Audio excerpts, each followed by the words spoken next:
दोस्तों, बहुत समय पहले की बात है। एक राज्य का राजा बहुत चिंतित था क्योंकि उसकी पत्नी का जन्मदिन नजदीक आ रहा था। यूं तो कहने को वह राजा था, लेकिन फिर भी उनके वैवाहिक जीवन में हजारों प्रकार की समस्याएं थीं। परंतु राजा जन्मदिन पर अपनी पत्नी को एक ऐसा उपहार देना चाहता था कि जिससे उनके जीवन में जो दुख है उस दिन के लिए दूर चला जाए। वह अपनी पत्नी को खुश करना चाहता था, किंतु आपने देखा होगा कि यह कार्य बहुत ही मुश्किल है, क्योंकि हम आज तक किसी को खुश नहीं कर पाए। हम चाहे लाख कोशिशें ही क्यों ना कर लें, लेकिन हम कभी किसी को खुश नहीं कर पाते, क्योंकि यह खुशी हमारे पास नहीं है और ना ही सामने वाले के पास है जो हमारे पास है। ही नहीं, वह हम किसी और को कैसे दे सकते हैं। अर्थात अगर आपको किसी दूसरे को खुशी देनी है तो सबसे पहले पहले आपको खुश होना होगा, आपको खुश महसूस करना होगा। अर्थात वह खुशी आपके पास होनी चाहिए, तभी तो आप किसी और को खुश रख सकते हैं। एक दिन राजा ने सभी दरबारियों को दरबार में उपस्थित होने का आदेश दिया और साथ ही सभी मंत्रीगण भी वहां पर उपस्थित थे। तभी राजा ने सभी से सुझाव मांगा कि आखिर वह किस प्रकार अपनी पत्नी को जन्मदिन पर खुश कर सकता है। आखिर वह उन्हें कैसा उपहार दे जिस कारण राजा की पत्नी खुश हो सके। वहां पर उपस्थित सभी लोग अपने मन की बातें राजा से बताते हैं, परंतु राजा को वहां पर उपस्थित किसी भी व्यक्ति का कोई सुझाव पसंद ही नहीं आया। एक दिन संध्या के वक्त राजा अपने रथ से कहीं जा रहा था। तभी रास्ते में उसने एक बहुत ही सुंदर मूर्ति देखी। वह मूर्ति बहुत ही सुंदर और आकर्षक थी। उसे देखकर ऐसा प्रतीत होता था मानो उस मूर्ति में जान हो।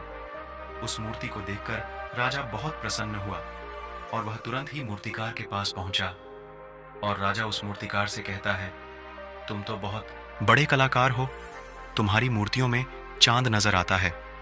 ऐसा प्रतीत होता है कि तुम्हारी मूर्तियां जीवित हैं। हम तुम्हारी इन मूर्तियों को देखकर बहुत प्रसन्न हैं। हम चाहते हैं कि तुम्हारी सारी मूर्तियां हमारे दरबार में शामिल हों। यह सुनकर वह मूर्तिकार बहुत प्रसन्न हुआ, जैसे उसे कोई खजाना मिल गया हो।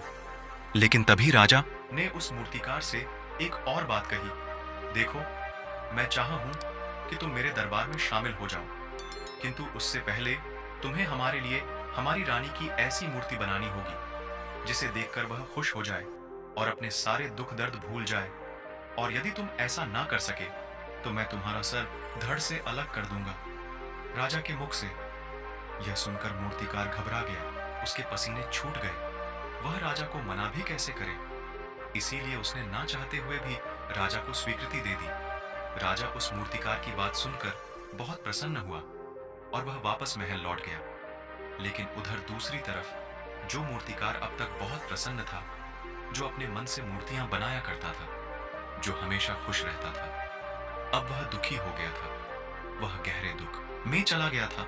वह डर के कारण रानी की मूर्तियां बनाना शुरू करता है, परंतु जो भी मूर्ति बनाता था उस मूर्ति को देखकर ऐसा प्रतीत होता था मानो वह मूर्ति बहुत दुखी है, उसे किसी प्रकार का कोई दुख है। एक के बाद एक उसने कई मूर्तियां बना डाली, परंतु कोई भी मूर्ति ऐसी नहीं थी जिसे देखकर कोई आज भी खुश हो सके, जिसे देखकर यह प्रतीत हो कि मानो उस मूर्ति में जान है और वह मूर्ति देखकर कोई भी अपना दुख भूल जाए। और यह इस कारण हो रहा था क्योंकि मूर्तिकार भीतर से बहुत दुखी था, जो उसकी मूर्तियों के रूप में साफ और स्पष्ट नजर आ रहा था। राजा ने उस मूर्तिकार को 1 सप्ताह का समय दिया था, किंतु 4 दिन तो उसने यूं ही व्यर्थ कर दिए। अब उसके पास केवल 3 दिन का ही समय बचा था, जिसके बारे में सोच सोचकर उस मूर्तिकार का गला सूखा जा रहा था।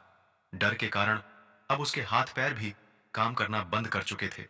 उसके हाथ से हथौड़ी और छीनी तक नहीं चल रही थी और उसे अपना भविष्य नजर आ रहा था।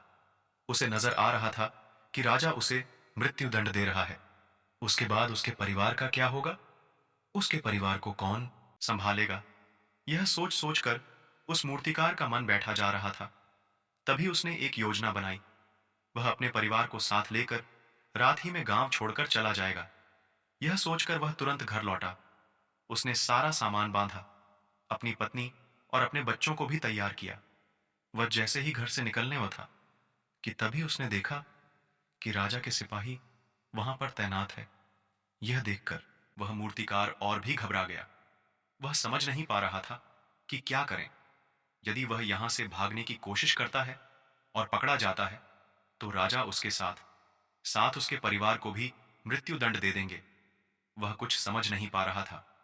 तभी वह जमीन पर बैठ गया और रोने लगा और अपनी पत्नी से कहता है, अब से तुम्हें बच्चों का ख्याल रखना होगा मेरा, और तुम्हारा साथ यहीं तक था, क्योंकि राजा ने जिस प्रकार की मूर्ति का मुझे आदेश दिया है मैं उस प्रकार की मूर्ति नहीं बना पा रहा, जिस कारण राजा मुझे मृत्यु दंड दे देंगे।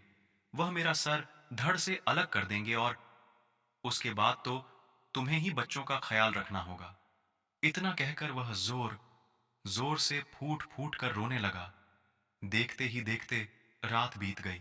दोस्तों, इसका पाठ जल्दी आएगा इसी चैनल पर। दोस्तों, यह कहानी यहीं पर समाप्त होती है। चैनल को लाइक और सब्सक्राइब जरूर करें। धन्यवाद।